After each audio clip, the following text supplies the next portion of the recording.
Es profesor de la Facultad de Psicología, Ciencias de Educación y del Deporte Blanquerna de la Universidad Ramon Llull, coordinador del Servicio de Asesoramiento e Intervención Psicopedagógica de la Fundación Blanquerna, director académico del Máster Universitario de Liderazgo de la Innovación y Dirección de Centros Educativos, investigador del Grupo de Investigación Consolidado Pedagogía, Sociedad, Innovación y TIC de la Universidad Ramon Llull, director ejecutivo del equipo de dirección científica del programa Caixa Pro Infancia de la obra social de la Caixa, izan da bai irakaslea eta ikastetxetako zuzendaria Kataluniako herri batzuetan. Ha asesorado proyectos de transición escuela-trabajo, planes comunitarios y proyectos de inclusión educativa con la Diputación de Barcelona, con ayuntamientos diversos en Cataluña, con la Fundación ALDA en Paraguay, colabora también con la Fundación Jaume Bofill, es presidente de la ONG para la Cooperación y el Desarrollo Actisol, argitarpen pilo ditu bai buruak, bai artikuluak, prentza komunikabideetan bebai ari da elkarlanean.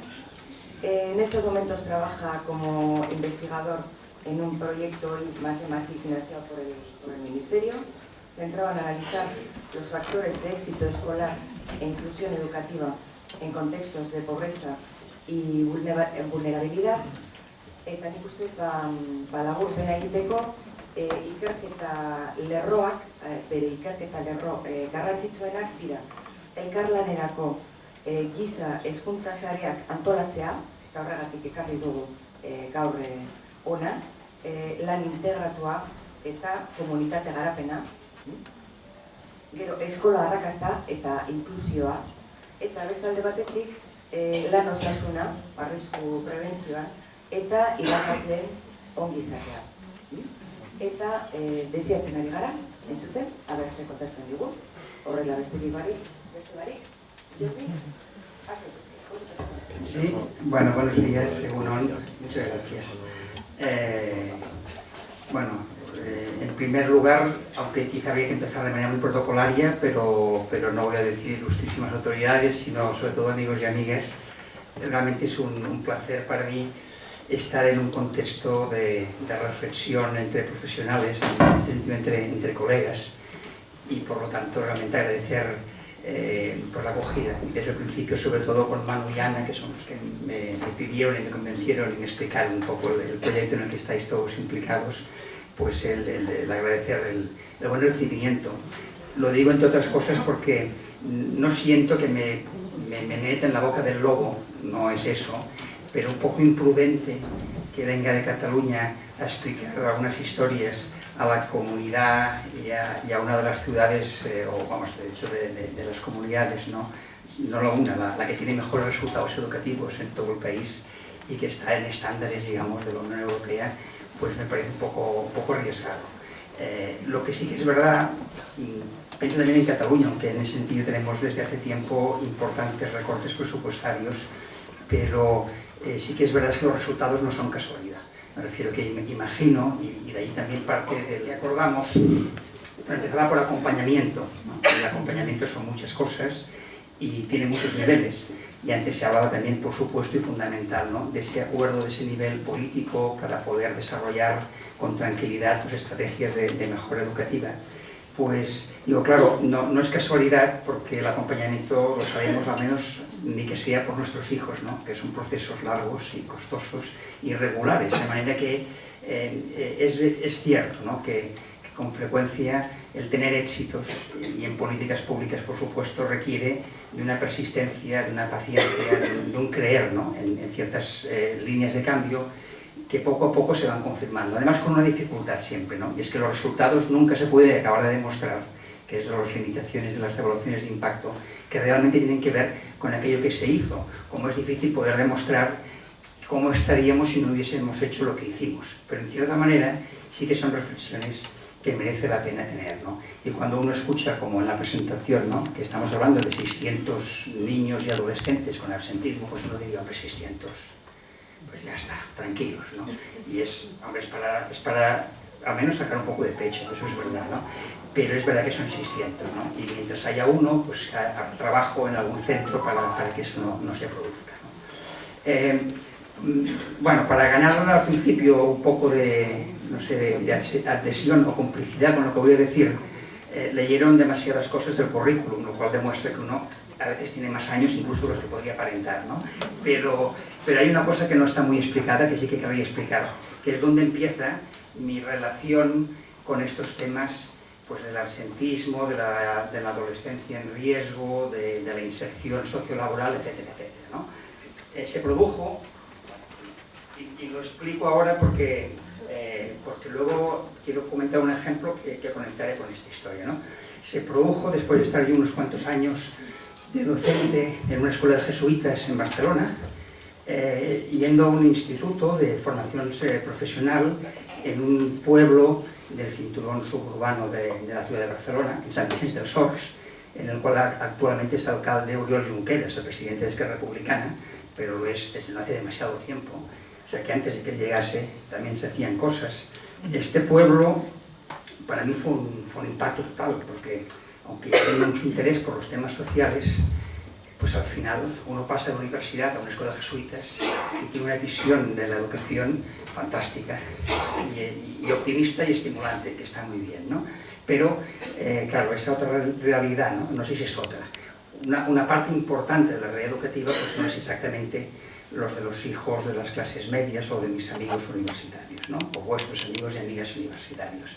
Y entonces en ese instituto, que me tocó además en tiempos antes y justo después del OCSE, que era de formación profesional, que acabó siendo de secundaria, de bachillerato y de ciclos formativos, pues teníamos, el año que yo llegué primero como jefe de estudios, pues igual habían 63 expedientes por curso, para que os hagáis una idea, ¿eh? Ya no hace falta que cuente las bajas o los datos de absentismo, etcétera, etcétera, ¿no? Nuestros problemas era a veces ir a la portería para intentar controlar que no hubiese demasiado tránsito de hachís, por ejemplo, ¿no? En las horas de patio, este tipo de instituto. Bueno, era el pueblo en aquel momento con menor porcentaje de universitarios porcentaje o por mí, ¿no? O sea, la peor ratio de universitarios de cualquier pueblo o ciudad de la provincia de Barcelona, y era el pueblo con mayor tasa de paro en aquella gran crisis que hubo también a finales de los 80 o demás, ¿no? Con lo cual el panorama pues ya se veía. Un pueblo que creció de ser Sant Vicenç dels Horts, de ser un pueblo agrícola en la última onada o oleada, ¿no?, de inmigración en Cataluña, pues bueno, sufrió una cierta presión o llegada de inmigrantes, muchos marroquíes. Justamente ahora tiene una población marroquí muy estabilizada y muy poco problemática, lo fue en su momento, y un pueblo pues que durante muchos años tenía un montón de personas no censadas, poblaciones ilegales, barrios de invasión, etc., ¿no? Algunos talleres que hacíamos con la escuela de FP era ir a casas que no tenían, pues, por ejemplo, instalaciones eléctricas, no tenían cloacas, hacer instalación de sanitarios, ¿no? Hacíamos talleres con alumnos de este estilo. Bueno, el equipo directivo, en el que yo al final acabé liderando, pues se tomó como muy en serio que podía hacer aquel centro, ¿no? La verdad es que, y luego veis datos no solo de aquel centro, de todo el municipio, ¿no? La verdad es que de toda aquella experiencia acabamos escribiendo un libro con la editorial Narcea, ya posteriormente, después de un montón de años, ¿no?, que lo titulamos La Escuela Orientadora. Y ahí había, al principio, digamos, ¿no?, por parte de mí, una declaración, podríamos decir así, de intenciones, ¿no? Cuando hablamos de acompañamiento, de qué podíamos estar hablando. Siempre se nos queda gente a veces en la cuneta, pero sí que desde el principio, mucho antes de que se inventasen, como ha pasado ahora, ¿no?, el aprendizaje y servicio, los campos de trabajo y demás, pues hacíamos un montón de recursos o de actividades de atención a la diversidad con ese objetivo que antes comentaba Merche, ¿no?, que era justamente hacer la escuela más atractiva para todo el mundo, para que lo sintiesen, en cierta manera, casa suya. Bueno, vamos a ver, con esta idea previa voy a empezar diciendo de lo que no hablaré. No hablaré de absentismo, porque lleváis 12 jornadas hablando de ello, me refiero, luego además revisaréis el programa, con lo cual no me atrevo a hablar mucho más de esto, ni de repeticiones, ni de abandono, ni de fracaso escolar, ni de necesidades educativas, que son conceptos que manejáis, ni de factores de riesgo, que también se citaron algunos antes. Todo eso está ahí asociado. Y ni tan solo de una definición, al menos muy académica, de acompañamiento o de orientación. No pienso hablar de eso. En todo caso, sí plantear algunas ideas en relación no solo con el absentismo, sino con esa ampliación que pienso que es necesaria del foco de la intervención educativa y social con la infancia y con la adolescencia, ¿no? Una mirada más global que nos permita, tanto a los que somos docentes, como trabajadores sociales, como agentes de salud, como agentes comunitarios, incluso de entidades del tercer sector y demás, que nos permita unirnos hacia un proyecto educativo de éxito, ¿no? De éxito escolar, pero sobre todo de éxito educativo. Y entonces de lo que sí hablaré, que es una de las cuestiones que en los últimos años he ido trabajando más, también con el equipo de investigación del que formo parte, pues de algunas cuestiones de neuronas y de redes, y ya veréis por qué. Y a ver si algo les sirve, ¿no? Al menos, no sé si muy concretamente, en cuanto a las acciones que se están desarrollando dentro del plan de absentismo y en cada instituto o en cada municipio, sino también en cuanto a si aparece alguna idea de futuro para seguir creciendo en una experiencia que me parece extraordinaria y muy singular, ¿no? En todo el territorio español, que es esta capacidad o este gran plan de colaboración interinstitucional. Porque en general, en nuestro país, por desgracia, es un tipo de colaboración poco frecuente. De manera que con frecuencia cuando se consigue eso, se ha ganado primero desde abajo, ¿no? Es decir, ha habido que fajarse entre colegas de los centros educativos o entre servicios sociales e institutos para que poco a poco prospere como un proyecto más grande, ¿no? Entonces, en ese sentido, sí que me parece que en esa perspectiva, ¿no? de colaboración, pues puede haber algunas ideas que nos hagan reflexionar. Sí, aquí no sé por qué, esto me ha fallado, pero es igual. Les quiero enseñar una cosa, vamos con esto. Ya que hablábamos de neuronas, la unidad del cerebro es la neurona, pero la neurona por sí sola no hace nada, ¿no? Está conectada a otras y hace a partir de aquí una serie de funciones gracias a los estímulos eléctricos que se traspasan de una neurona a otra, hasta el punto, y eso es muy interesante, ¿no? Que en contra de a veces la creencia un poco más ingenua que tenemos del cerebro y del funcionamiento de los circuitos neuronales, en una neurona la atraviesan, no simultáneamente, pero casi, un montón de estímulos diferentes, de circuitos diferentes. Es decir, una neurona o un nodo no forma parte exclusivamente de un club de fútbol y no de otra historia, ¿no? O sea, no puede ser aficionado a una cuestión y también a otra, y ser amigo de un lado y amigo de otro, y tener conexiones multinivel. Nuestro cerebro funciona igual, ¿no? Es decir, las neuronas activan o forman parte de circuitos diferentes, pero no de un modo exclusivo. Si utilizamos la metáfora, podemos poner aquí en medio la adolescencia, la infancia, el menor, la persona, es igual, y podemos irnos planteando estas conexiones cuáles son. Este es un juego que algunas veces con educadores sociales pues lo hemos hecho, ¿no? Que es hacer una maraña de un ovillo, ¿no? de lana y desprender unos cuantos hilos y colgar los hilos, pues no sé, desde el techo, por ejemplo, ¿no? Y ir poniendo una etiqueta, esos hilos que son en las personas, ¿no? Es decir, ¿qué es lo que aguanta esa mareja? Entonces vamos viendo que son pues muchas cosas, ¿no? Sin duda la salud no están en ningún orden, ¿no? Las actividades de tiempo libre, el apoyo psicopedagógico, especializado o no, simplemente el simple hecho de acompañar, la ocupación, a uno cuando llega la edad de trabajar, cuando ya es joven, también la de las familias, porque de alguna manera han de haber ingresos familiares, ¿no?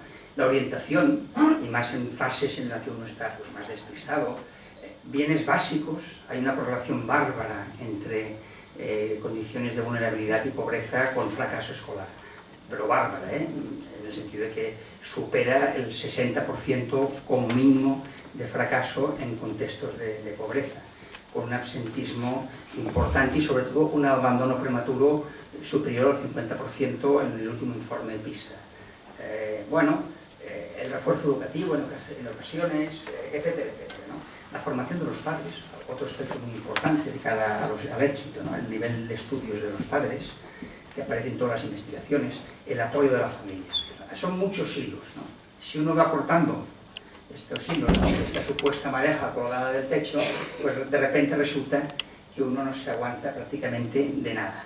Es cierto que la escuela, en cuanto a servicio público obligatorio, a veces es el único hilo en el cual se aguantan algunas personas, porque se les desmonta la familia, se les desmonta el entorno de amigos, no hay recursos económicos, hasta que lleguen a servicios sociales, pues el recorrido ya requiere sus méritos, si me permitís la ironía, en el sentido de que al final, o de entrada, si en algún lugar están todos los niños, es en la escuela, y así debería ser, y por lo tanto se convierte en un espacio extraordinario, no solo de detección y de prevención, también de promoción, ¿no? de cura, de cuidado de las personas. Aunque eso a los docentes nos carga una mochila con frecuencia harto pesada. No sé si conocéis, me gustaría, si no, presentárosla, este proyecto del Playing for Change. Algunos seguro que sí. Vamos a ver si consigo... It says, Así no nos matter distraemos un who you poquito are, más. no matter where you go in your life, at some point you're going to need somebody to stand by you.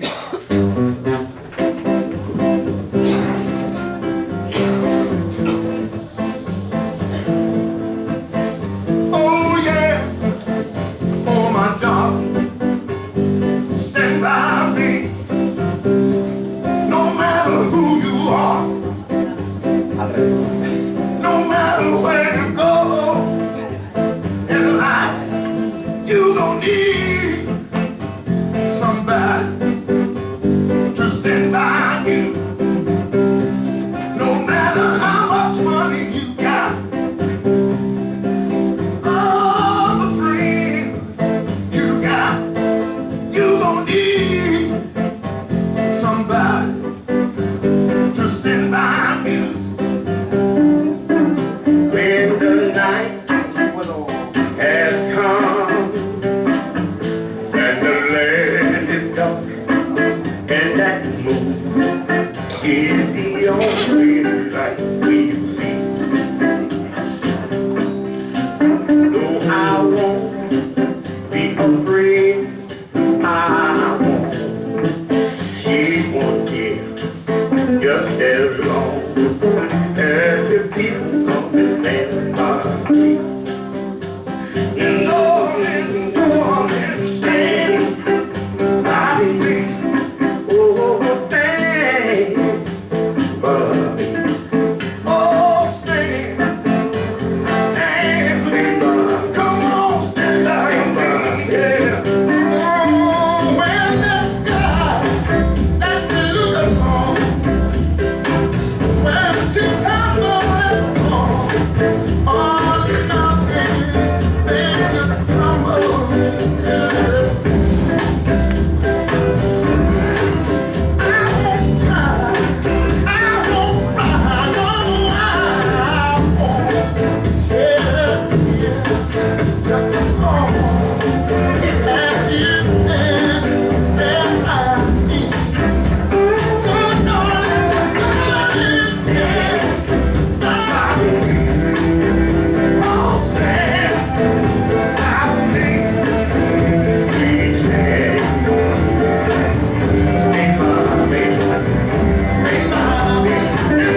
My little song is you, yeah.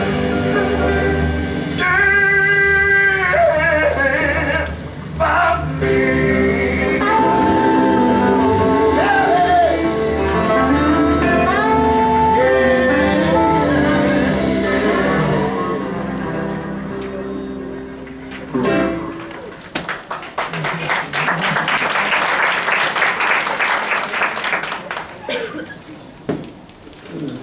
La verdad es que está bien así, ¿os parece? Ah, por aquí delante, así es. Si quieren sentarse ahí siguen, por aquí, ahí. Bien, una parte de la letra, ¿no? Cuando llega la noche la tierra oscurece y la luna es la única luz que veremos. No, yo no temeré o no temeré, siempre cuando te quedes a mi lado, quédate a mi lado, ¿no? Entre otras estrofas que dice la canción. Siempre me emociona esta canción de compartirla en este marco de reflexión, porque esta gente que sale en el vídeo, en este proyecto, son músicos de calle, y se oye como con mucho. Me quería levantar, pero no me levantaré porque me creo que es más limpio el sonido aquí, ¿no? Ellos son músicos de calle.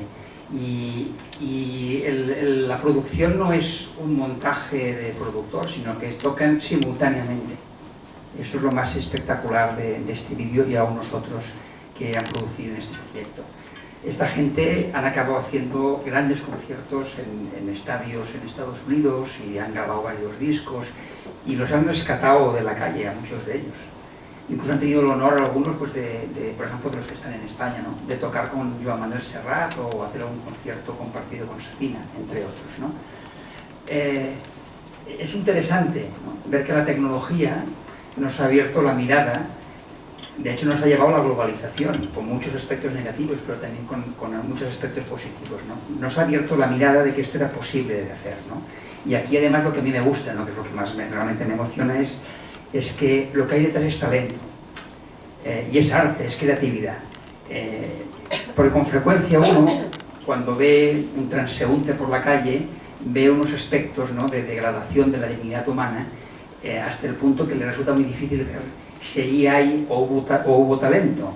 Y la gracia muchas veces, realmente cuando uno piensa, ¿no? En alumnos con dificultades, es ver si hay o no hay algún talento al cual poderse agarrar, ¿no?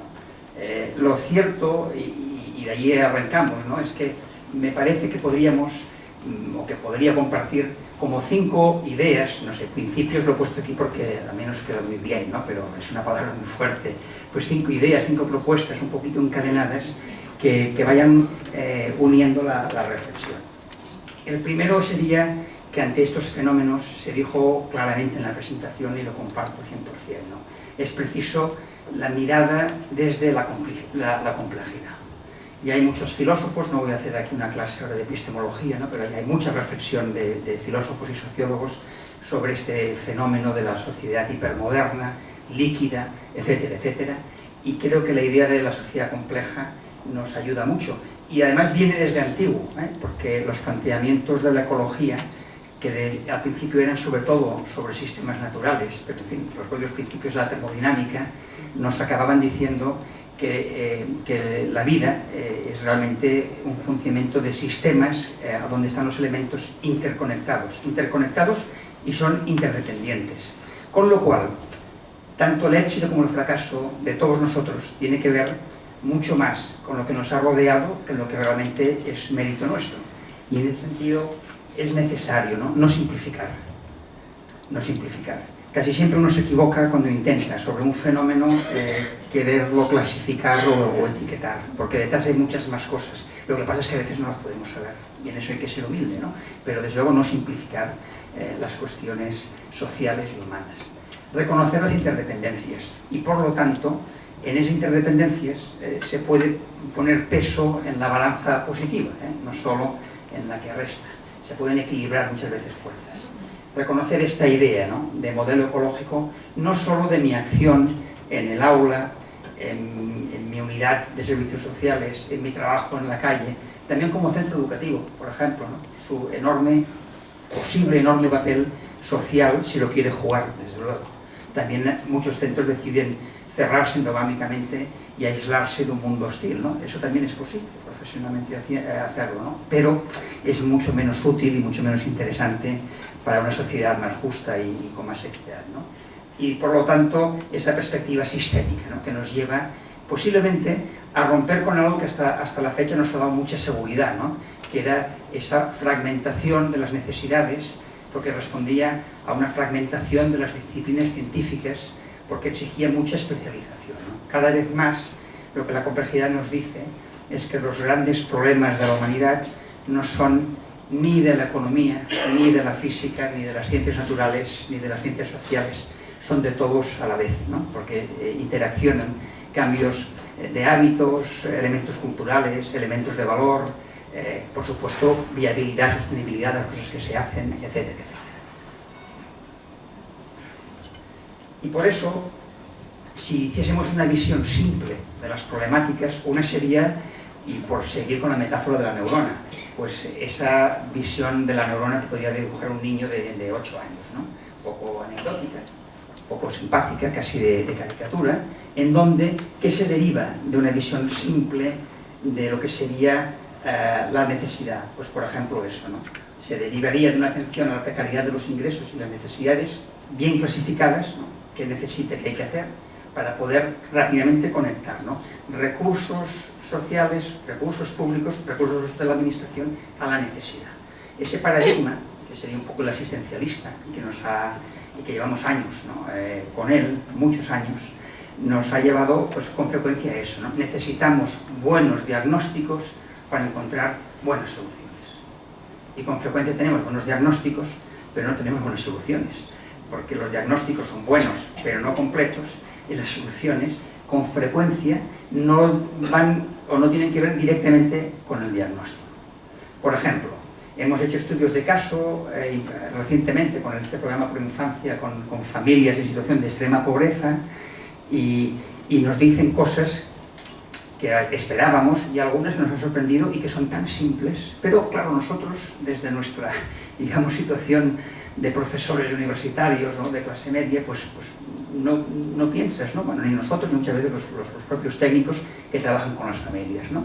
Que es la siguiente: gracias a que mis hijos ahora están en un refuerzo educativo, yo tengo un poquito más de tiempo y tengo menos estrés. No te lo dicen así, pero el resultado es este. Es decir, gracias a no estar pendiente con los hijos siempre a cuestas, ¿no? La mujer, y de repente tener 3 días a la semana, 1 hora y media cada día, que puede colocar los hijos en una entidad, pues tengo 3 tardes que yo es que no. Puedo estar con las amigas o puedo lavarme el pelo, que si no, ni siquiera tenía tiempo de eso. O sea, hicimos eso y tiene un efecto pequeño en calidad de vida.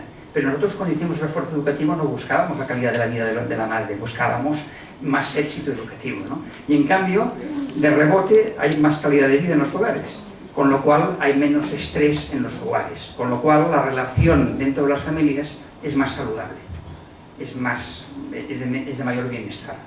Porque ya no es solo que gane un poquito de tiempo, sino también es que, por ejemplo, pues ahora creo que mi hijo quizás sí que tenga algún futuro.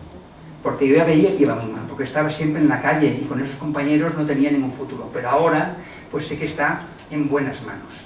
Claro, es casi literal lo que estoy explicando ahora, ¿no? Entonces uno se da cuenta, ¿no? Como detrás de ciertas cuestiones hay mucho más que a lo mejor incluso inicialmente pues no se preveía del todo, pero que luego sucede. Por lo tanto, está claro, ¿no? Que tiene mucho interés todos los procesos sistemáticos de trabajo que comportan evaluación no solo de indicadores más duros que son importantes, sino también evaluación de cara a comprender qué es lo que pasa, qué es lo que más nos ayuda a mejorar nuestras acciones, ¿no? Bueno, esa es una visión. Hay otra que ya atiende más a la complejidad, porque entiende que esa neurona no es tan anecdótica, ¿no? Sino que está conectada, que hace sistemas neuronales. En este esquema, en este paso adelante, se trataría de atender lo que aquí ponemos como multiproblemática asociada a la adolescencia en riesgo, en este caso. Infancia en riesgo, me es igual.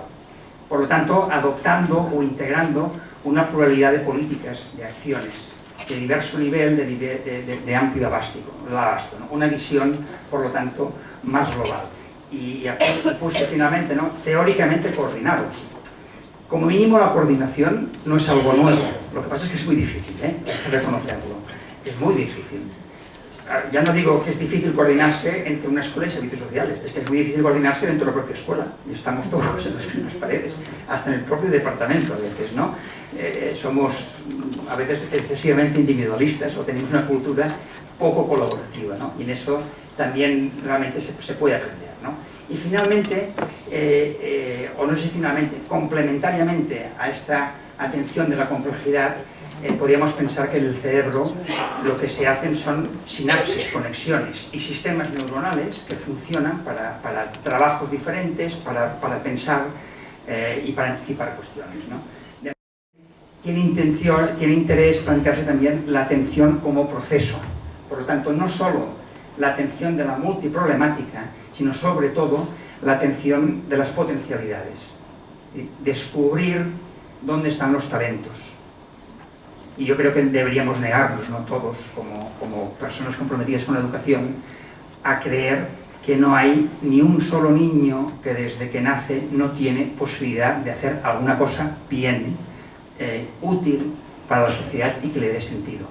Cuando eso no se produce, pues quizá se explica por qué aparecen de vez en cuando situaciones muy críticas y hasta tan extremas y radicales e incomprensibles como la desgracia de 3 días en una escuela de Barcelona.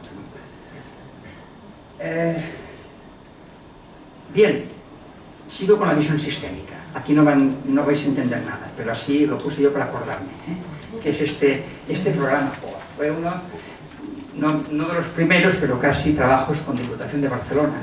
Y es que en un ayuntamiento de la ciudad, bueno, un ayuntamiento grande, en Hospitalet de Llobregat, se habían inventado un programa de orientación a los estudiantes, le llamaron POA, bueno, no recuerdo las siglas, fijaros, y hace tiempo ya, programa de orientación a alumnos, ¿sí? Orientación a alumnos. Bueno, que era un servicio municipal, lo llevaba una persona excelente profesional y excelente persona que tuvo un éxito bárbaro. Y lo hicieron, lo diseñaron bien, un piloto, en 4 centros de uno de los 4 distritos o 4 barrios del ayuntamiento, que era el más conflictivo, digámoslo así, si me permitís para simplificar. Y se trataba de acompañar a los jóvenes de final de ESO que dejaban la secundaria. Porque esto del absentismo tiene facetas diferentes, ¿no? Hay uno que al final ya suele suceder, ¿no?, que es, tienes 16 años, ha llegado el mes de enero, pues bueno, ya no te persigo más, ya te buscas la vida, porque es que esto es imposible, ni para ti ni para mí, ¿no? Esto no hay quien lo aguante. Con lo cual, te vas de la escuela, después de haber estado pues 12 años en el sistema educativo, y no sabes a dónde te vas, ¿no? Ya has dejado, es una desconexión, una desvinculación absoluta, ¿no? Algunos se van pacíficamente, ¿no?, como los entrenadores de los equipos, ¿no?, firman el finiquito y se van. Otros pues organizan su bulla porque ha habido una realmente situación de violencia casi incluso, ¿no?, con el propio instituto. Bueno, el programa llevaban 2 años funcionando y tenía un éxito bárbaro. Unos 100 jóvenes por curso y con buenos resultados de orientación. Entonces, después de eso, me pidieron que les ayudase a hacer la evaluación del programa, de la experiencia piloto. En cierta manera, entiendo yo, ¿no?, también pensé en decir, bueno, necesitamos un poquito más de sistemática, un poco más de metodología para confirmar que esto va muy bien, porque a partir de aquí lo vamos a extender a todo el municipio. A mí me pasó con esto lo que había leído que pasaba a veces, pero que fue el caso más claro con temas de evaluación, ¿no? Y fue un poco un chasco, un fiasco para todos, porque el informe que hicimos, y fue una evaluación compartida, fue que aquello no iba bien, para sorpresa de todos. Y claro, se les chafó el proyecto, porque la idea era, esto va muy bien, podemos presentarlo y vamos para adelante. Y no iba bien por una cuestión claramente sistémica. El programa en sí mismo era una maravilla, O sea, que mérito del programa absoluto. Valor, los 2 grandes elementos de analizar a veces en las evaluaciones, valor de cara a lo que serían resultados que se buscaban, más bien contraproducente. ¿Por qué cuestión? algunos ya deben estar imaginando cuál, ¿no? Se estaba dando un proceso de desresponsabilización de los institutos. No vas bien, no te preocupes, vete al POA, que está la Mercè, que es muy buena educadora.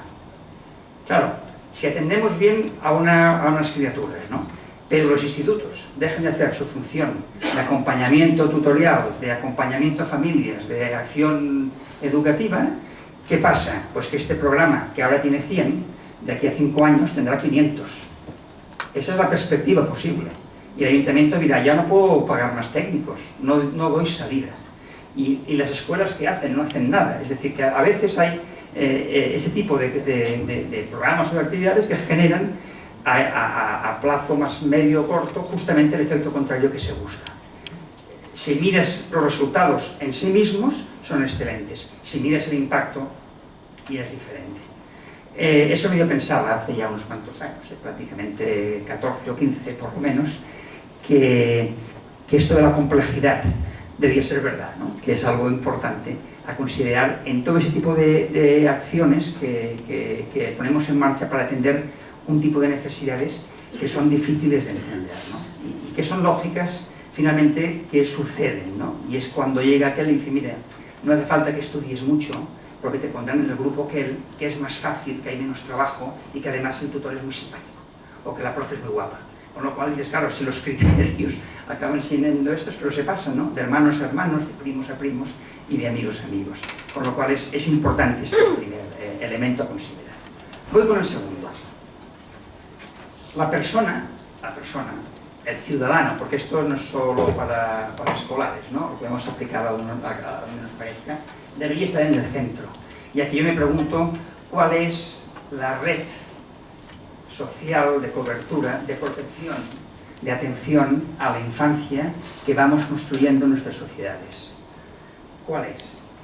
Especialmente con la infancia vulnerable, porque claro, cuando uno tiene la suerte de nacer en una familia pues, con cierto interés por la educación y con una situación suficientemente saludable y estar en un entorno pues, de amigos más o menos correctos y de apuntarse a hacer a hacer teatro, música o un deporte y que en la escuela pues le vayan atendiendo, pues bueno, va creciendo y va entrando, ¿no? en un camino que poco a poco pues, se socializa, descubre sus capacidades y se va potenciando, ¿no? Pero cuando eso es frágil, ¿no? Cuando muchos de esos hilos que comentábamos antes se van cortando, el tema está allí, ¿no? Queremos una sociedad en que eso lo quiera proteger o creemos una sociedad que, bueno, ¿no? La suerte se reparte por desigual y ahí está cada uno donde le toca, ¿no? Ciertamente es un tema que es ideológico, o es de opción ética también. Yo no estoy muy conforme en que ahí estamos todos de acuerdo.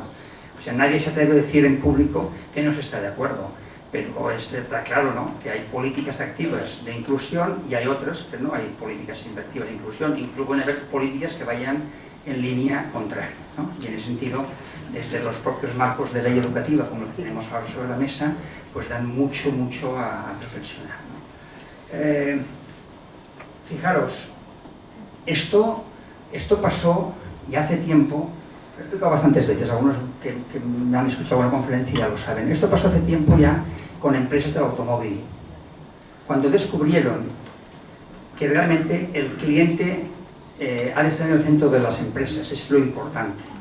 Les llevó a cambiar la organización de las propias empresas, porque la lógica de trabajo industrial, años 50 y antes, era la siguiente. Los ingenieros piensan, diseñan, en fábrica se fabrica y el comercial vende. Entonces el comercial para vender, pues ha de vender un producto atractivo, incluso ha de crear la necesidad, dicen los publicistas, ¿no? Para que luego nosotros consumamos adecuadamente. Con el tiempo se ha ido viendo que si uno personaliza el producto, tiene más éxito. O sea, nuestra sociedad globalizada y muchas veces muy homogénea nos hacen creer que somos singulares porque, por ejemplo, mi coche tiene una tapicería que no la tiene nadie. Entonces, pero tenemos coche todos, eso sí.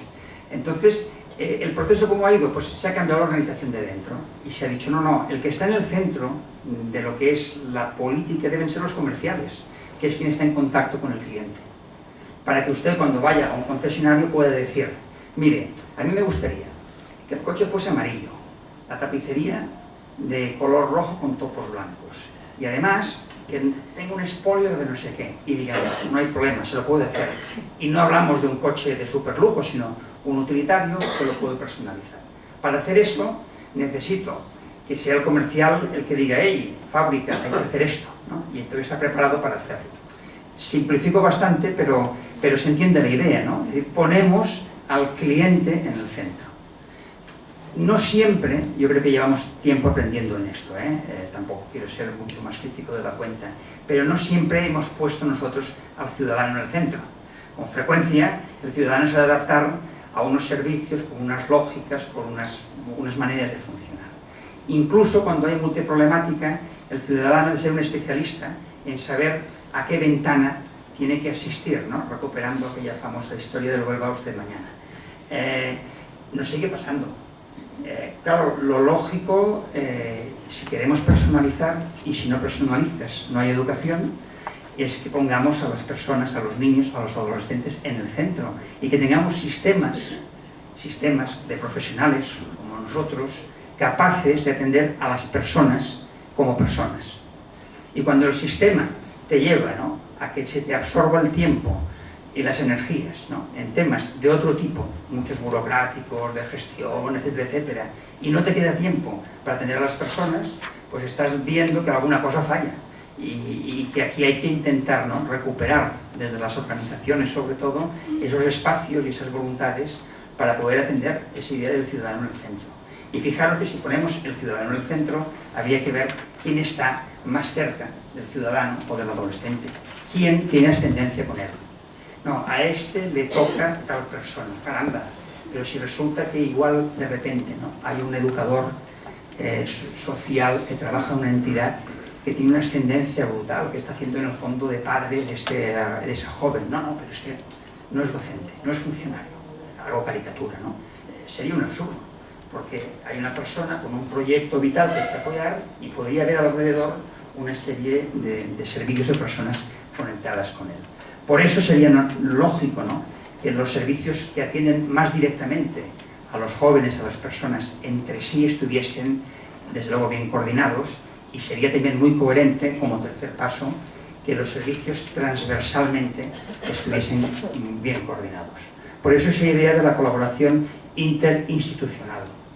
Porque estas son cuestiones que, aunque haya mucha voluntad de los profesionales en hacerlas, requieren también de un marco institucional que no solo lo permita, sino que lo favorezca. Yo empecé con el trabajo en red en Sant Vicenç dels Horts, cuando era director, luego acabo de asesor allí, entre otros sitios, de manera casi subversiva, con los directores de los otros centros de secundaria, viendo el chaparrón que nos venía encima con la LOCSE, nos veíamos de vez en cuando a tomar un café, fuera de horario, para compartir las necesidades y decir, esto no sé qué vamos a hacer, ¿no?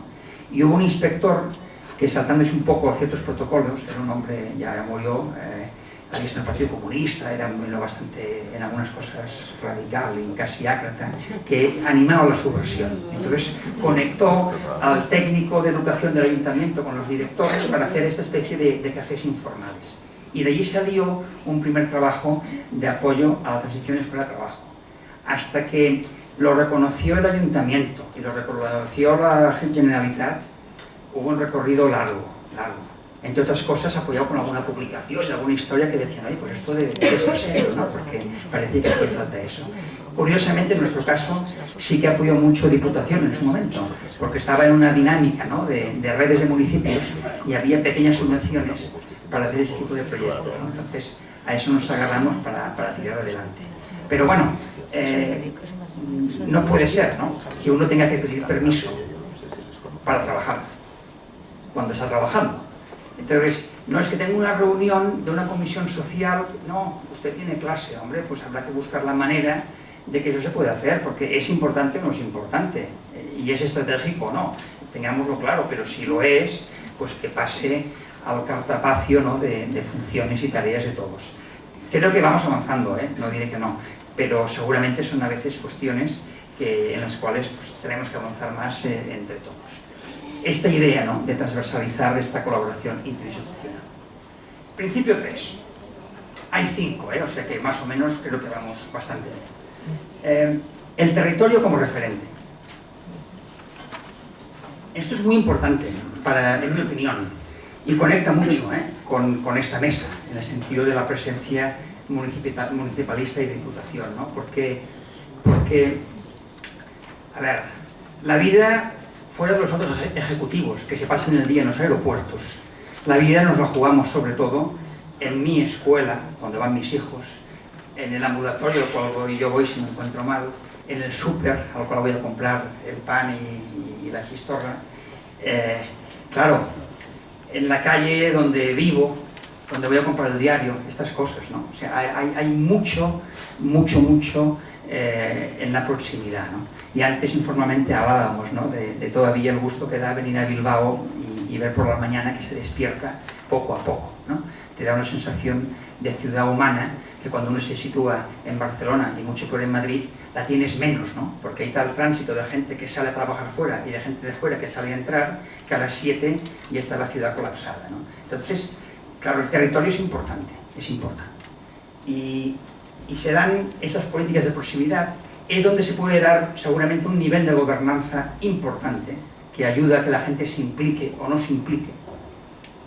Claro, cuando uno que es director de escuela o directora piensa en su escuela, ¿qué debería decir? Lógicamente, y es muy legítimo, yo quiero los mejores alumnos, claro, porque nos lo pasaremos mejor y tendremos los mejores resultados. Y si se me van los peores, es que claro, es su problema, es que no estoy en suficiente. Cuando a mí me hacen mirar sobre el pueblo, mi pueblo, y entiendo, ¿no?, que el 30% no tiene inclusión, que hay tal nivel de paro, que el paro juvenil es tal, que los que están además en paro encima van por la calle quemando contenedores de basuras, entonces uno cambia la mirada y dice, bueno, ¿este asunto me compete a mí o no? Claro, ahí hay un gran cambio en esa mirada, ¿no? Si yo entiendo que desde mi profesión o desde mi trabajo, desde mi posición de ciudadano, hay cuestiones de las cuales me siento o no me siento corresponsable, es o no es competencia mía. Sin duda, en aquellos lugares donde los profesionales de lo social se han comprometido con el bien público y no solo con la parcela fragmentada de su servicio, hay un cambio radical en los resultados. Y en esto estamos, ¿no? Esa necesidad de un tipo de gobierno de lo próximo, que además en el conjunto del Estado español está muy amenazado, porque hay una serie de iniciativas legislativas que recortan enormemente las capacidades financieras y de gestión de lo próximo, ¿no? Con lo cual, además, es una jugada, yo creo, ¿no?, en el global de lo que sería el análisis de la gobernanza,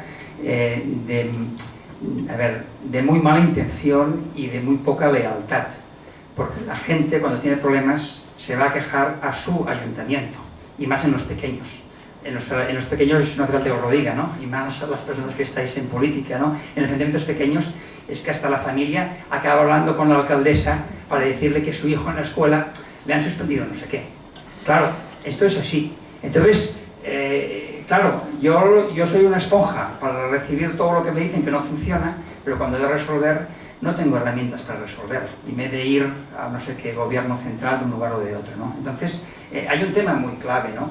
Y desde luego, si no hay un equilibrio, entiendo yo, ¿no?, entre lo local y lo global, ¿cómo nos quedan los espacios en los cuales vivimos, ¿no?, de pertenencia?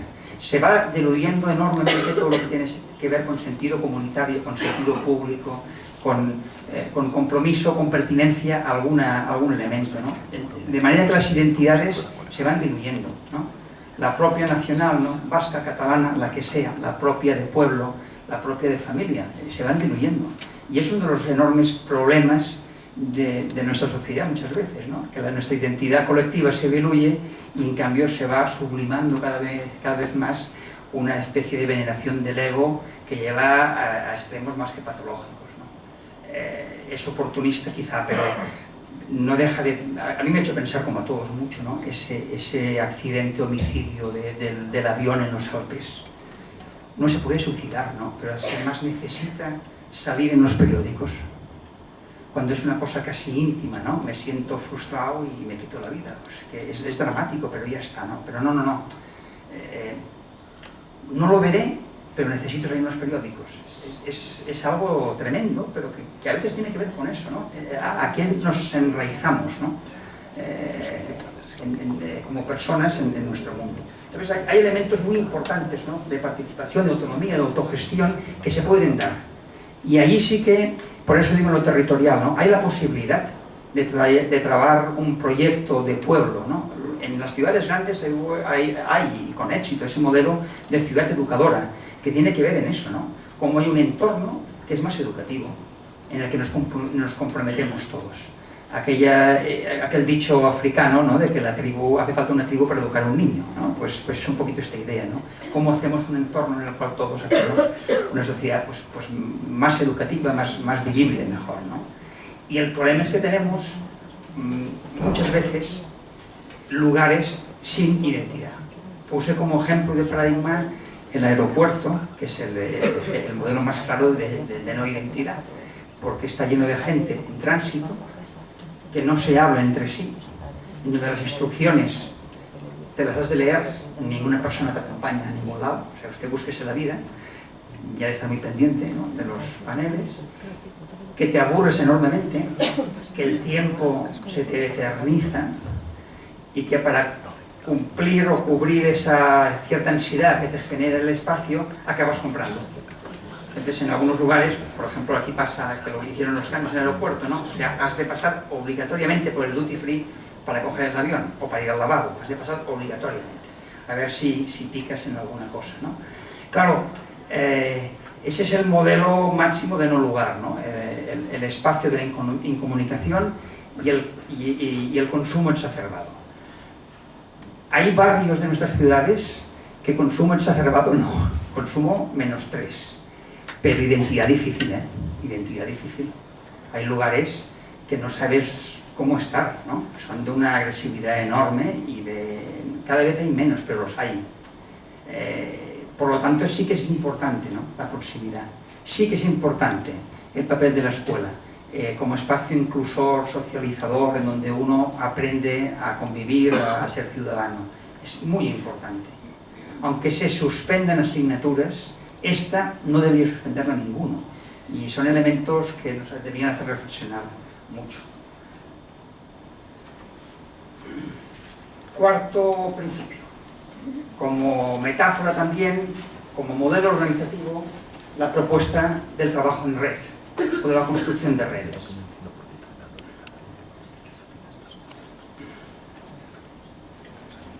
La red neuronal, a nivel individual, nos asegura un funcionamiento automático. Nuestro corazón no para de latir porque hay alguna parte del cerebro que dice que lo sigue haciendo, si no tendríamos mal pronóstico. Pero también es de donde generamos el pensamiento, nuestras decisiones y demás. Y se podría plantear, no sé si como metáfora o como ampliación de eso, ¿no? Si no, cuando hablamos de red social, no estaríamos hablando de algo parecido, ¿no? Es decir, como ejemplo el cerebro, la traslación a la sociedad, ¿no? Hay sociedades donde el funcionamiento automático es mejor que en otras y hay sociedades más inteligentes, porque avanzan más los problemas, deciden mejor sobre sus necesidades, se orientan hacia líneas de acción que son de futuro más estratégicas y más positivas, ¿no? Son mejores para las personas. Lo cual da a pensar, ¿no? De cómo podríamos construir en ese sentido un tipo de armazón, de relación, de estrategias sociales a semejanza de lo que pasa con nuestro cerebro. Por ahí sale esa idea de modelo red, ¿no? Ante la complejidad, ante estas cuestiones previas que decíamos, una posible solución que no excluye a otras maneras de organizarse es el del trabajo en red. Una definición rápida de red sería la de nodos que están conectados. Con lo cual aquí la red es todo. Son los nodos, son las conexiones. Y lo que circula por las conexiones. Por lo tanto, información que va y que vuelve. Y aquí hay unas cuantas preguntas simples, pero que serían pertinentes en una primera evaluación de un trabajo coordinado o en red. ¿Quién informa a quién? ¿Cómo se toman las decisiones? ¿Qué tipo de relación personal existe? quién trabaja con quién, cómo se conectan, para qué se conectan, y podemos hacer algunas más, ¿no? Pero hay una buena idea. Si estamos construyendo una red y tenéis la experiencia en relación al absentismo y experiencia además en la cual los resultados avalan que se está teniendo éxito, también no sé si toca propiamente al Departamento de Educación o a otra visión más ampliada también de la acción sobre los jóvenes, pero también se puede plantear la inclusión laboral de los jóvenes desde una experiencia previa en el territorio en el cual se colabora. De manera que puede haber muchas líneas de continuidad de unos modelos de trabajo en los cuales la colaboración es lo importante.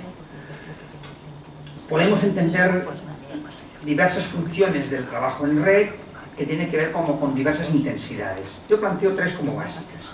Una entendida como un conjunto de relaciones, que son intercambios.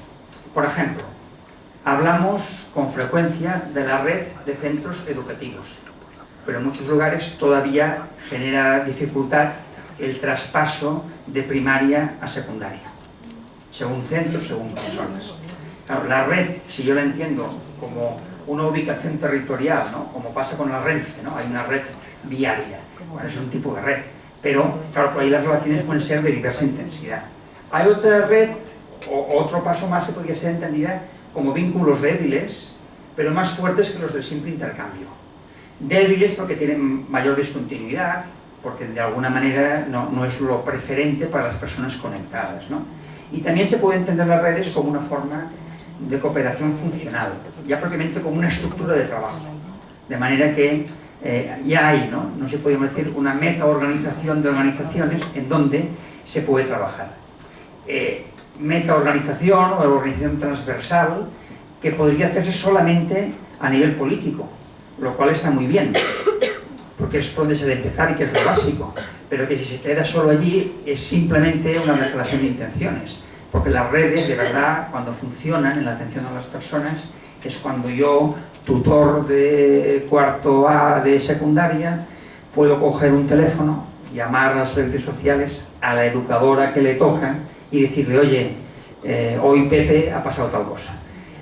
Ahí es el máximo nivel de funcionamiento de la red, ¿no? Que hay una formalización de protocolos, pero también hay una colaboración real en el trabajo de acompañamiento, ¿no? Entonces, en todo eso pienso que aparecen, ¿no? Como buenos propósitos y buenas ideas para poder seguir avanzando. Como lo de redes ahora es una palabra que se ha utilizado mucho, se ha puesto muy de moda, pues me he entretenido en explicar algunas posibles acepciones o usos del concepto red. Uno, desde luego, sería ver la organización red a nivel interno, la escuela entendida como red. Lo que podríamos también definir como una acción tutorial difusa. No solo es tutor del niño el que le toca en la clase, sino tutores somos todos. Porque si no resulta que sé aquella historia, que cuando uno tiene un papel en el suelo, yo no le digo nada porque no es alumno mío. Que se lo diga a su profesor. Hombre, no sé, si pensamos que no hay que tirar papeles en el suelo, pues yo voy y te digo, oye, papelera. Y se acabó la historia, ¿no? Por lo tanto, hay una red interna que se puede articular, ¿no? De hecho, todo lo que sea organización horizontal en los centros ayuda a ese tipo de planteamiento. Y también hay una idea del centro tejiendo red externa, es decir, con qué socios me alío para hacer una mejor educación. Si tengo al lado un museo maravilloso y podemos hacer planes conjuntos de trabajo para los trabajos de investigación, para visitas, para actividades complementarias, pues muchísimo mejor, ¿no? Con lo cual, ahí hay una primera idea. Una segunda, sin duda, redes de profesionales, sin duda, y por lo tanto, plataformas o sistemas de colaboración entre centros o entre diferentes profesionales de diferentes áreas. Eso es algo frecuente en las políticas de formación continuada también, ¿no? De conectar personas de ámbitos diferentes o de la misma especialidad de centros diferentes para que trabajen juntos por la innovación, etcétera, etcétera. Podríamos hablar de redes de centros, sin duda, conectadas entre sí, de redes, finalmente, locales socioeducativas, que es algo, en Cataluña se pusieron en marcha hace años unos 90 o 100 planes educativos de entorno, con éxito diferente, pero como una iniciativa muy interesante de entender todo el territorio, todo el municipio, ¿no? Como un espacio educativo en el cual para mejorar la educación de los jóvenes había que trabajar pues, con familias, con tiempo libre, etcétera, etcétera. Entonces, esa idea de red local, por el nombre que sea, de procesos de concertación, me parece muy sugerente. De hecho, en algunos lugares del mundo, no muchos, se van dando desde hace 10, 12 años experiencias de ese estilo, ¿no? En Francia han habido las zonas educativas, en algunas ciudades inglesas, en barrios de más marginación, ha habido ese tipo de trabajo, y en Estados Unidos también, ¿no? A veces con asociación de partenariado de empresas privadas, fundaciones, para buscar estimular una mejora educativa a nivel de territorio. Pues es un buen planteamiento también desde lo local y desde lo próximo, que es la construcción de redes locales, de trabajo interprofesional entre la gente afectada o interesada por la educación. Un ejemplo de organización al final viene también de lo que han sido en algunos lugares planes comunitarios o planes de inclusión, es decir, una mesa, una plataforma, llamarlo como queráis, mesa de infancia, por ejemplo, en la cual están representados los actores socioeducativos, ¿no? Por lo tanto, centros educativos, administración educativa, servicios sociales, servicios de salud, entidades del tercer sector, por ejemplo, ¿no? Empleadores, etc. Y luego, por lo tanto, los diversos miembros que forman parte de la mesa están incluidos en esa mesa, que cuando esto ya rueda muchas veces, pues no sé, igual se ven una vez al trimestre para entendernos, ¿no? Plan de curso, formación y cierre de año y evaluación. Pero intensamente un trabajo de comisiones que se dirigen a acciones diferentes, ¿no? Igual hay una comisión de entorno educativo o una comisión de trabajo con padres, en fin, no sé, de transición de escuela-trabajo. Cada proyecto se lo acaba organizando como le parece. Posiblemente hay unas maneras mejores que otras de organizar la acción, ¿eh? Tiene mucho interés, cuando haces comisiones, no acabar con la comisión de infantil o la de primaria, porque eso ya está creado por el propio departamento, ¿no? Ya hay espacios de coordinación y tiene mucha lógica dar un poco la vuelta a este planteamiento para buscar algo que sea más aglutinador, ¿no? más transversal. Pondré algunos ejemplos ahora, ¿eh? A base de algunas experiencias para compartir. Bueno, esta es una. Esta es una. No sé si se ve mucho, pero no os preocupéis. La idea es, se puede hacer, cuando uno se acerca al territorio, una matriz de análisis compartida. Porque mucho del contenido de la matriz ya está en los diversos departamentos y áreas. Lo que pasa es que está con frecuencia desconectado. Todo hay que decir, que en vuestra comunidad hay una calidad en datos y en acceso a datos que es única en toda España. Hay lugares, bueno, es igual, es única por suerte. O sea, hay una tradición, ¿no?, de recoger información y de hacer el tipo de análisis que se ha impulsado mucho desde las administraciones. Yo diría muy loable, que yo entiendo que es lo que debe ser, pero muy loable porque sobre todo en muchos lugares pues no se da, ¿no? Porque además, y cuando uno va como investigador de estadísticas, están datos siempre disgregados, con criterios diferentes. En un lugar los menores son de menores de 16, en otros de 18, en otros son de 15. Hay una mezcla tal que se hace casi imposible comparar cosas. Claro, desde educación, desde atención social, desde salud, desde el trabajo, etc. En relación a los menores, a la familia, al barrio, a la ciudad, hay muchos niveles de análisis para poder decir necesidades que tenemos, pero también recursos. Nosotros estas acciones las hemos llamado mapeos, ¿no? O cartografía del territorio. ¿Dónde están las dificultades? ¿Qué recursos tenemos? Con lo cual te permite ver pues, si hay o no hay gaps y dónde estarían las prioridades de acción. Por lo tanto, esa matriz fácilmente, a base de preguntas, ¿quién interviene? ¿Qué se hace? ¿Qué se debería hacer? Te genera matrices de acción, ¿no? Al final, cuadros de mando. Simplifico mucho porque esto se puede sofisticar bastante. Pero un ejemplo práctico en un ayuntamiento de la ciudad de Barcelona, que luego hemos aplicado en otros, ¿no? Está en catalán, pero es más traducible que el vasco para mí, desde luego, ¿eh? Pensamos la siguiente idea. Fijaros, en el centro, sistema educativo. Claro, los que son de lo social ya se quejan. Hombre, siempre está la escuela en el centro. Bueno, de acuerdo. Podríamos ponerlo arriba, es igual, ¿no? Pero disculparme esto y a partir de aquí mirarlo con buenos ojos, ¿no? Porque había una idea: educación infantil, educación primaria, educación secundaria pues obligatoria y luego trabajo. Esto cada vez me lo cuestiono más, porque ya dicen que seguramente una quinta parte de los jóvenes actuales no trabajarán nunca en su vida. Nunca en su vida. Son previsiones que ya están hechas. Al menos en un trabajo como lo tenemos nosotros, con un contrato, con cierta estabilidad y demás. Claro, si eso es así, y se dice, y hay muchos datos de sociólogos que lo dicen, nos plantea también en temas de orientación cuestiones muy importantes en cuanto a construcción de identidad. Porque nosotros seguimos orientando para el trabajo, pero si uno no trabaja nunca, pues habrá que orientar para la vida también, porque si no puede ser muy complicado, ¿no? Pero sin entrar en esos temas, que sería motivo de otra conferencia, hay una línea que socialmente todavía aspiramos a mantener, ¿no? Y es que uno va progresando en el sistema educativo, se va haciendo más mayor y finalmente tendrá una inclusión como adulto en la sociedad. Y entonces, desde esta perspectiva, hicimos un doble análisis. Hay unas acciones, las de arriba, que las denomino apoyo directo, support directo, apoyo directo, que son acciones en el territorio encaminadas a que el éxito escolar mejore. Por ejemplo, refuerzo educativo. Hay grupos de trabajo coordinados con la escuela o no coordinados, de una entidad, yo que sé, de Cáritas, me es igual, que atiende a jóvenes, a niños, haciendo refuerzo educativo. Pues eso tiene un objetivo claro, ¿no? Y es que las notas mejoren, ¿no? Que el rendimiento mejore. Hay que tener en cuenta en el territorio cuántos recursos de este estilo van dirigidos abiertamente al apoyo educativo.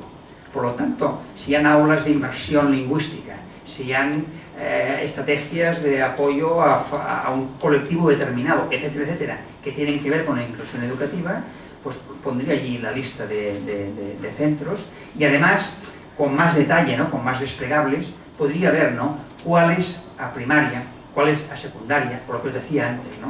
Poder cotejar necesidades con recursos y ver dónde están los gaps. Y por debajo, apoyo indirecto. Porque actualmente sabemos que quizá uno de los factores que más correlaciona con el fracaso escolar es la riqueza del entorno educativo.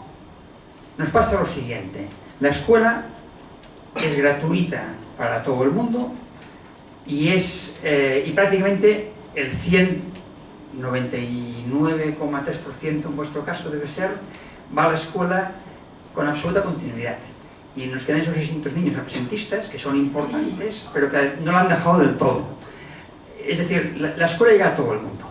Y la escuela puede ser más buena o un poco más mala, pero muy malas tampoco las hay.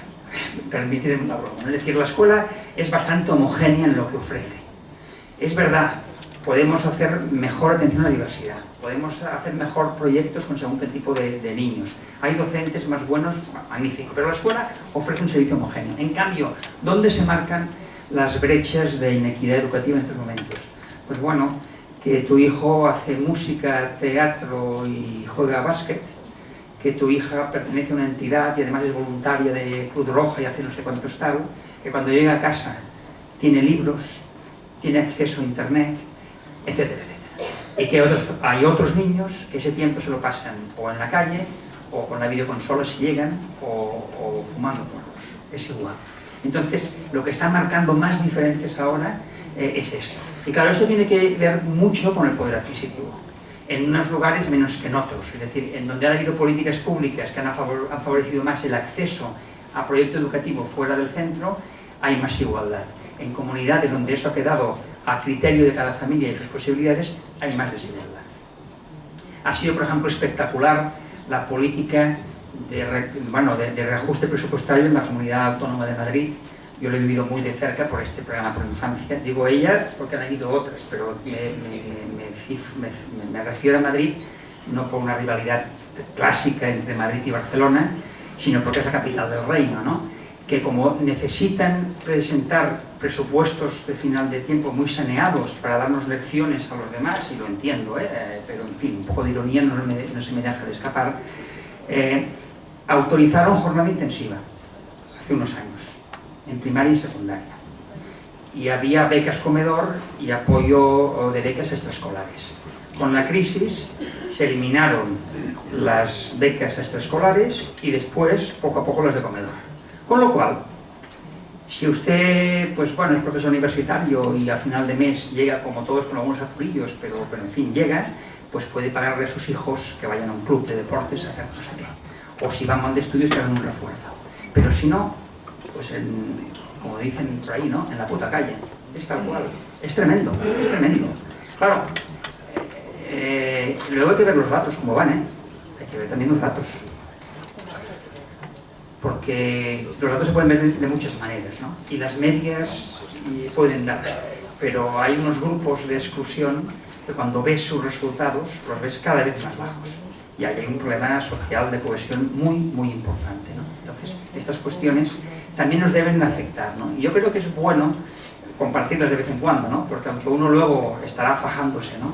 Con sus 25 adolescentes en el aula y ya tiene bastante, pero de vez en cuando la mirada global nos ayuda, ¿no? Decir, bueno, tiene sentido lo que hago, tiene todo el sentido del mundo la lucha que estoy llevando, ¿no? Entonces, claro, es muy importante ver este apoyo indirecto, en qué consiste, hasta qué punto es rico o no, porque en el fondo también está siendo una medida de cuál es el capital social de un territorio.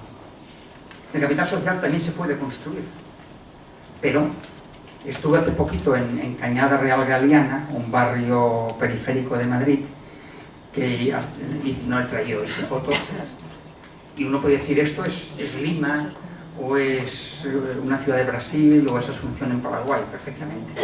Calles sin asfaltar, unos boquetes de medio metro llenos de agua porque había llovido el día anterior, basura por todas partes, ruina, gente terminal, drogatas muriéndose por la calle tal cual, un autobús de servicios de salud atendiendo a esta gente terminal, población desplazada, más de la mitad no empadronada. Hasta hace poco, bueno, ahora han empezado a trabajar entidades desde hace 3 o 4 años. No iban ni servicios sociales a este lugar, ¿no? Ahora han hecho una ruta escolar, entonces los autobuses llegan por lo que está asfaltado para recoger a los niños que los llevan a escuelas de Vallecas. Por suerte han tenido el criterio, las entidades, de repartir los niños entre todas las escuelas. Eso ha sido una decisión excelente y suerte que la han tenido en cuenta, ¿no? Pero claro, hay niños y niñas que han de caminar 7 kilómetros para llegar al punto donde los recoge el autobús. Por Barrizal, etc. Bueno, en fin, es tremendo, ¿no? Eso pasa en nuestro país, porque a veces uno ve estas cosas en un reportaje y se piensa que están en África, ¿no? Claro. Yo no sé cuál es el futuro de aquello, nos lo planteamos en la intervención, ¿no? Si hay que ayudar a que mejore o hay que cerrarlo, quizás es lo que habría que hacer. Porque, claro, ¿quién está en aquel barrio trabajando? ¿Qué puedes hacer como niño en aquel barrio? ¿Cuál es tu horizonte, no? Es muy importante este capital social que decimos, ¿no? Esa cantidad de relaciones, recursos, de elementos de protección. La escuela es muy importante en ese sentido, ¿no? Desde luego construir una escuela ahora en ese barrio sería construir una escuela gueto, pero claro, si en aquel barrio hubiese escuela, ambulatorio, entidades, iglesias y demás, pues sería un barrio normal, como otros. Y última cuestión.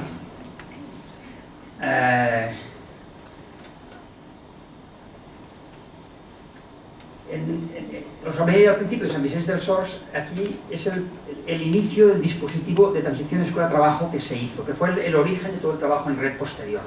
Allí ahora hay un plan de entorno y hay una dinámica educativa muy potente de familias, de entidades y demás, pero en su inicio se hizo una propuesta de prevención, que se comentó también antes, es decir, ¿qué hacemos para evitar que el problema se reduzca? Por lo tanto, antes del absentismo, antes del abandono escolar, que hay, porque cuanto más éxito consigamos, menos absentismo y menos abandono, lógico. Por lo tanto, nos afecta a secundaria sobre todo, pero desde ese planteamiento la gente de primaria se empezó a interesar, ¿no? También se construye el éxito y el fracaso en primaria, faltaría más, por lo tanto era cuestión de todos, ¿no? Estrategias fuertes de orientación y acompañamiento para la transición al trabajo, por lo tanto avanzar mucho, ¿no? En lo que es estas cuestiones, siempre implicadas y coordinadas en el centro, pero con algún recurso añadido, y luego toda una serie de estrategias para formar de cara al trabajo, para facilitar la inserción, para organizar itinerarios de segunda oportunidad. Otra cosa importante en jóvenes, ¿no? A veces van al trabajo, 1 año de experiencia y consigues reengancharlos, bueno, elementos diferentes. Nos pasa una cosa que hemos ido descubriendo. Nos parecen muy diversos los que tienen éxito y los ponemos en un solo grupo, en una sola cesta, los que fracasan. Y en cambio son mucho más homogéneos los que tienen éxito, porque son más estables, tienen más sentido lo que quieren hacer, están más integrados, y en cambio, detrás de los que fracasan, detrás de cada persona, pero sobre todo detrás de los que fracasan, cada persona es un libro, con historias muy, muy diversas. Y entonces, lo de la diversificación se hace muy difícil, porque no es, bueno, tenemos un curso de capacitación profesional para niñas. Bueno, ¿y qué? Peluquería, y ya está. Pero es que yo quiero ser bombero. Ah, pero si es una niña, no sé. Claro, esto es así, ¿no? Llega un momento, y esta oportunidad, para los que siguen bien, que no hay que darles tanto la lata, que en su casa ya los acompañan, etcétera, etcétera, cuando llegan a la posobligatoria, o a la secundaria, o, perdón, a la universidad, se les abre un mundo de oportunidades, ¿no? Quiero hacer, no sé qué, marítimo, pues me voy a Cádiz. Quiero hacer... esa es la cuestión, ¿no? Entonces, bueno, estrategias de inserción, de segunda oportunidad. Entonces, con esta historia se estructuró un dispositivo de transición escuela-trabajo que lleva años funcionando y con buen resultado. Me podría entretener mucho en esto, de hecho podría haber presentado únicamente esto en la ponencia, ¿no? Pero lo que más quería deciros, porque hacéis muchas de estas cuestiones vosotros que a mí me han interesado mucho, era esto, ¿no? Era esto. Tenemos datos desde 1999-2000 de un observatorio que construimos, yo casi diría que improvisadamente, no tanto, pero desde la voluntad de los centros educativos de compartir datos, que poco a poco ha ido alimentándose de datos, pero que hay una serie de variables que hemos mantenido como estables, ¿no? Yo no sé si partir de un 70% de éxito escolar al final de la ESO, por lo tanto un 30% de alumnos que no acreditaban, a un 87,2% en 2011-12. Me faltan datos actualizados, porque he tenido problemas con internet y no he podido bajar los últimos gráficos. Pero bueno, ahora estamos, este último año, 92,5% de promoción al final de la ESO. O sea, aquí hay una tendencia absoluta, indiscutible, ¿no? Estadística de mejora. ¿Se debe a lo que hemos hecho? Quiero creer que sí, pero no puedo demostrar que sí. Pero desde luego, toda la comunidad educativa empeñada en que esto vaya mejor, pues se debe notar, ¿no? Entonces, claro, yo lo que puedo decir es todas las cosas que se han hecho.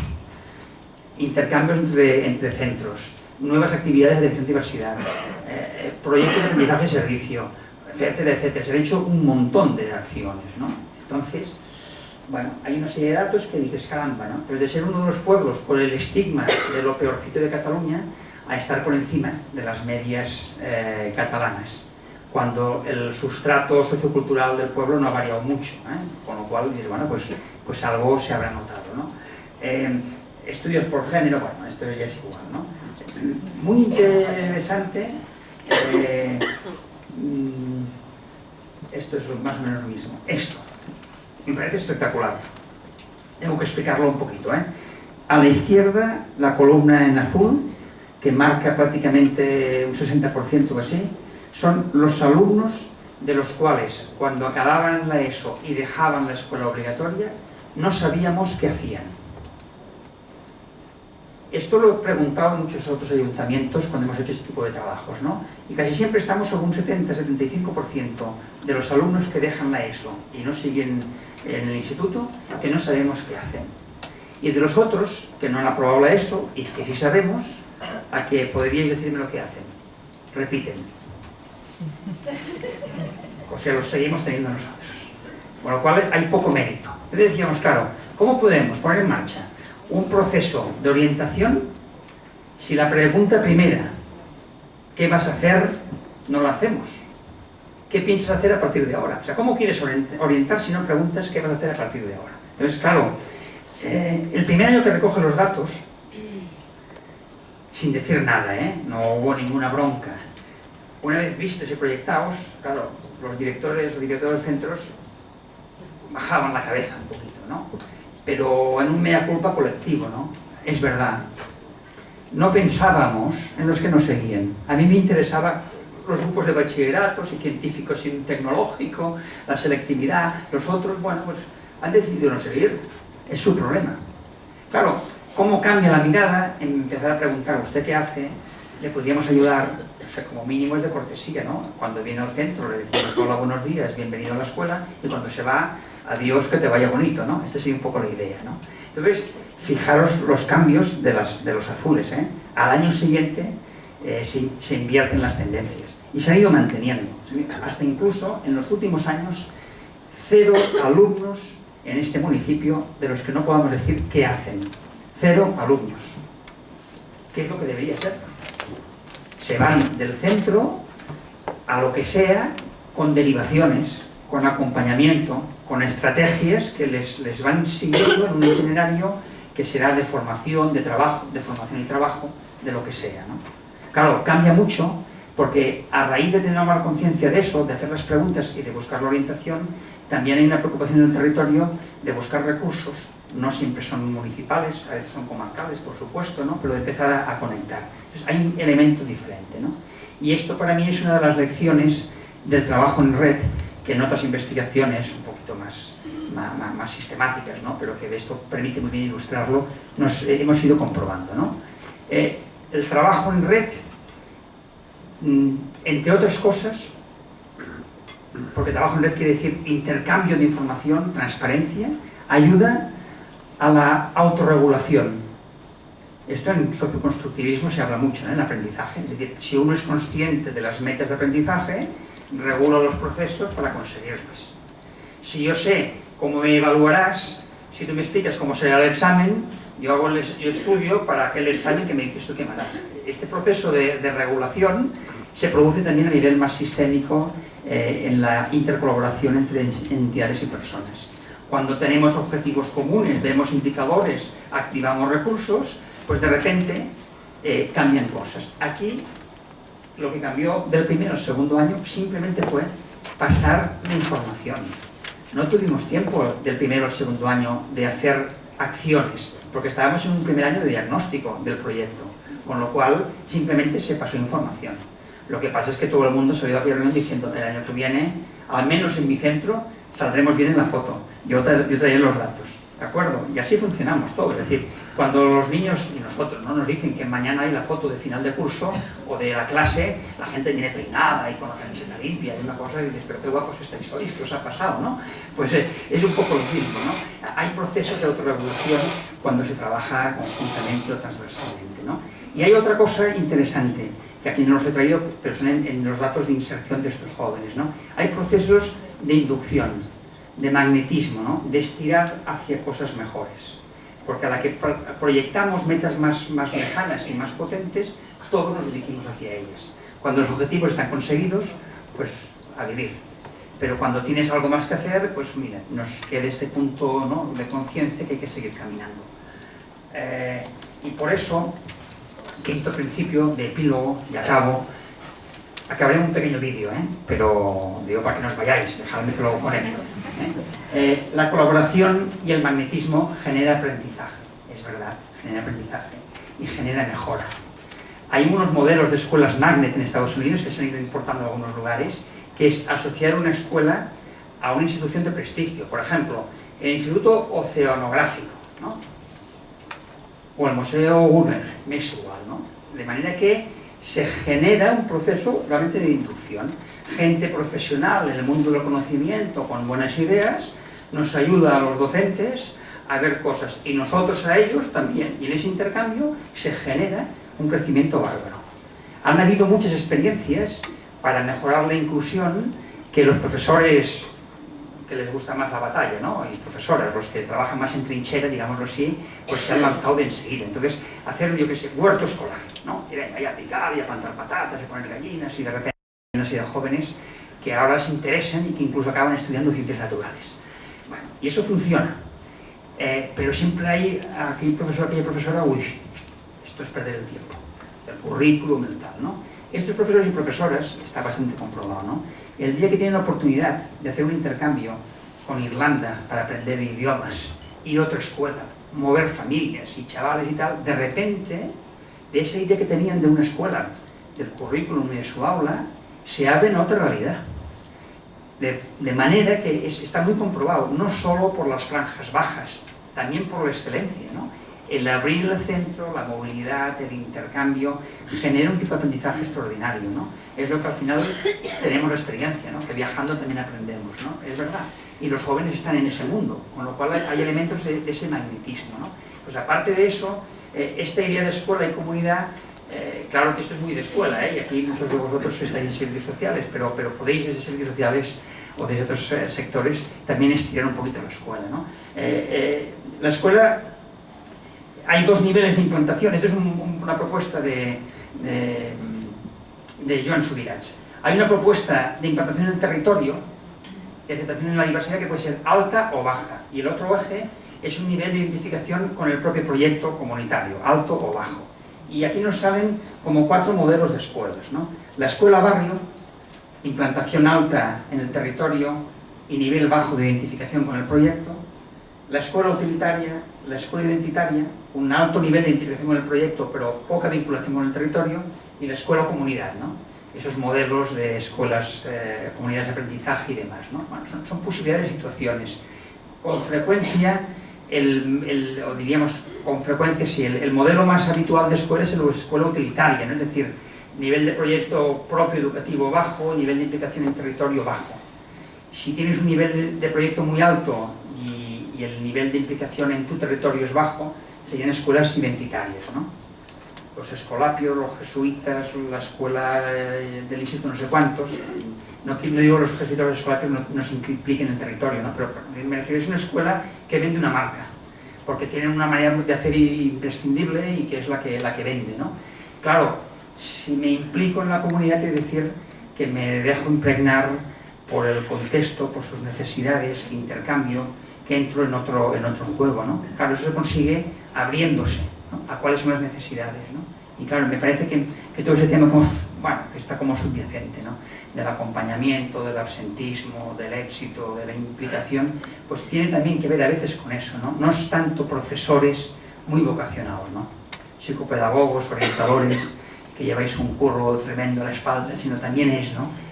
Centros que en su proyecto esto es muy importante, ¿no? Yo creo que debe ser muy importante, porque entonces genera un proyecto de escuela que a mí me parece que es altamente estimulante.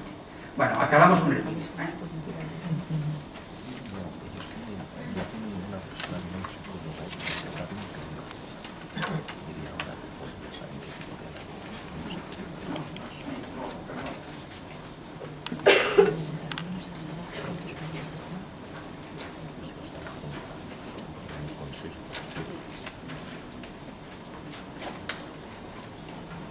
Espero.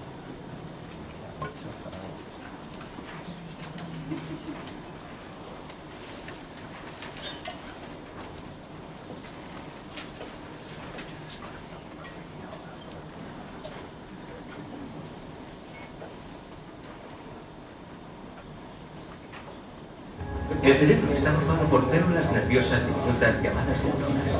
Estas neuronas tienen ramificaciones muy pequeñas que salen de ellas y se conectan a otras neuronas, formando así una red neuronal. En cada punto de conexión se incuba un pensamiento o un recuerdo. El cerebro crea todos los conceptos a partir de la ley de la memoria asociativa. Las ideas, los pensamientos y los sentimientos están construidos e interconectados en esa red neuronal y todos pueden relacionarse entre sí. El concepto y el sentimiento de amor, por ejemplo, están almacenados en esa extensa red. Pero creamos el concepto del amor a partir de muchas ideas distintas. Algunas personas conectan el amor con la decepción.